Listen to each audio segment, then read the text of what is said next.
ایک رات مصر کے بادشاہ فرعون نے خواب میں دیکھا ایک آگ بیت المقدس کی طرف سے آئی ہے اور اس نے مصر کے گوروں اور فرعون کی قوم کو جلا کر رکھ دیا اور بنی اسرائیل کو کوئی نقصان نہیں ہوا۔ فرعون گھبرا کر نیند سے بیدار ہوا۔ اس نے دیگر جادوگروں اور ماہرین کو بلایا اور اس خواب سے متعلق ان سے پوچھا، تو انہوں نے اس کو بتایا کہ یہ ایک لڑکا جو بنی اسرائیل میں پیدا ہوگا وہ اہل مصر کی تباہی اور بربادی کا باعث بنے گا۔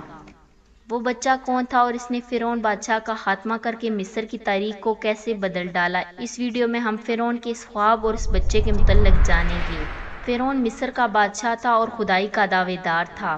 وہ ایک ظالم اور جابر انسان تھا۔ اس نے بنی اسرائیل کو اپنا غلام بنا رکھا تھا۔ بنی اسرائیل کے لوگ حضرت یوسف علیہ السلام کے زمانے سے تھے۔ حضرت یوسف علیہ السلام نے اپنے بھائیوں اور اپنے والد کے لیے اس وقت کے فرعون ریان بن ولید سے زمین کا ایک حصہ لیا تھا۔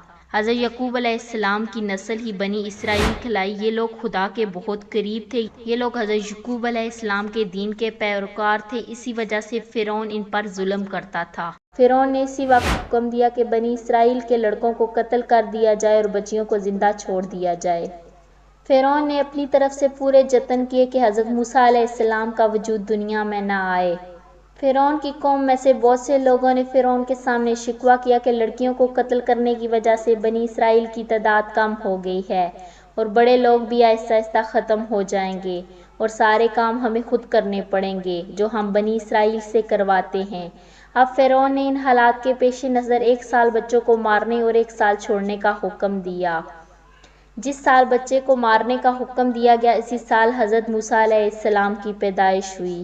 فرعون کے کارندے گھر گھر جاتے، عورتوں کے پیٹ ٹٹولتے۔ اسرائیلیوں کے اندر فرعون کے خلاف بولنے کی جرأت بھی نہ تھی۔ تمام پیش بندیوں کے باوجود اسرائیلی گھرانے میں عمران نامی ایک شخص کے ہاں لڑکا پیدا ہوا۔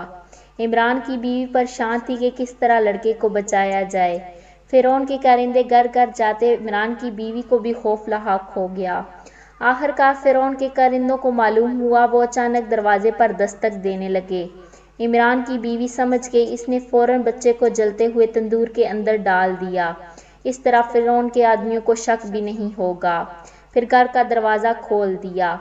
فرعون کے آدمی گھر کے اندر گھس آئے، ہر طرف دیکھا، بچہ کہیں بھی نظر نہ آیا۔ پھر وہ لوگ واپس چلے گئے۔ عمران کی بیوی کو پختہ یقین تھا کہ بچہ جل کر بھسم ہو چکا ہوگا۔ اس نے دل پر ہاتھ رکھ کر فوراً تندور میں دیکھا تو خوشی کے مارے اچھل پڑی۔ بچہ آگ میں زندہ سلامت تھا، جسم کا کوئی حصہ بھی نہ جلا تھا۔ اس نے اللہ کا شکر ادا کیا، خطرہ ٹل گیا۔ اللہ نے آپ کی والدہ کے دل میں یہ بات ڈال دی کہ بچے کو دودھ پلا کر، کپڑے پہنا کر، صندوق میں بند کر کے دریائے نیل میں بہا دے۔ آپ کی والدہ نے ایک خاص قسم کا صندوق تیار کروایا جس میں پانی داخل نہیں ہو سکتا تھا۔ کپڑے پہنا کر صندوق میں ڈال دیا اور اطمینان کے ساتھ دریائے نیل کی سطح پر ڈال دیا۔ حضرت موسیٰ علیہ السلام کی ایک بہن بھی تھی جس کا نام مریم تھا۔ ماں نے بیٹی سے کہا کہ اس صندوق کے ساتھ ساتھ دریا کے کنارے چلو اور یہ دیکھتی رہو کہ صندوق کہاں پہنچتا ہے۔ چنانچہ مریم نے ایسا ہی کیا۔ صندوق پانی کے بہاؤ کے ساتھ بہتا رہا۔ اسی دریا سے ایک اور شاخ فرعون کے محل کے احاطے میں نکالی گئی تھی۔ صندوق محل کے احاطے میں داخل ہو گیا، عین محل کے سامنے رک۔ وہاں فرعون اپنی بیوی کے ساتھ بیٹھا ہوا تھا۔ صندوق پر دونوں کی نگاہ پڑی۔ مریم سب کچھ دیکھتی رہی۔ جیسے ہی صندوق فرعون کے محل کے پاس رکا، مریم واپس آئی اور اپنی ماں کو سارا ماجرا سنا دیا۔ فرعون نے صندوق نکالا، جب کھول کر دیکھا تو ایک خوبصورت بچہ ہاتھ پاؤں پٹک رہا تھا۔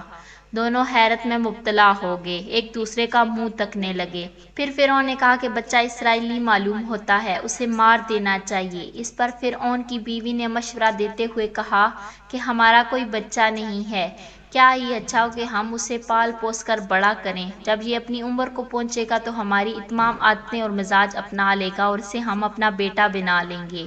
فرعون نے بیوی کی باتوں کو غور سے سنا اور مان گیا۔ دونوں نے بچے کو اٹھا لیا اور پرورش کرنے لگے، لیکن بچہ دودھ نہیں پی رہا تھا۔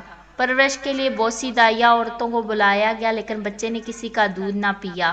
مریم نے فرعون کی بیوی سے کہا کہ ایک دائیا میں لاؤں گی، بچہ یقیناً اس کا دودھ پیے گا، مجھے اجازت دو۔ فرعون کی بیوی مان گئی اور کہا ایسے ہی دائیا لاؤ جو بچے کو دودھ پلا سکے، میں مریم فوراً ماں کے پاس گئی اور خوشخبری سنائی، ماں کو ساتھ لیتی آئی۔ آپ کی والدہ فرعون کے محل میں پہنچ گئی، بچے کو سینے سے لگایا، بچے نے خوشی خوشی دودھ پینا شروع کر دیا۔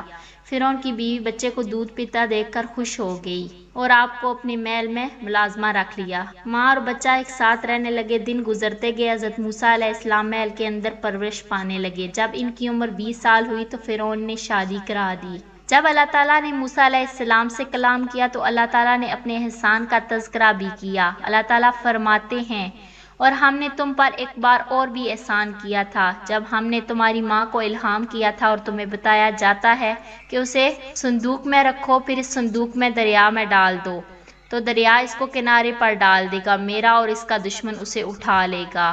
ہے موسیٰ، میں نے تم پر اپنی طرف سے محبت ڈال دی اور اس لیے تم میرے سامنے پرورش پاؤ۔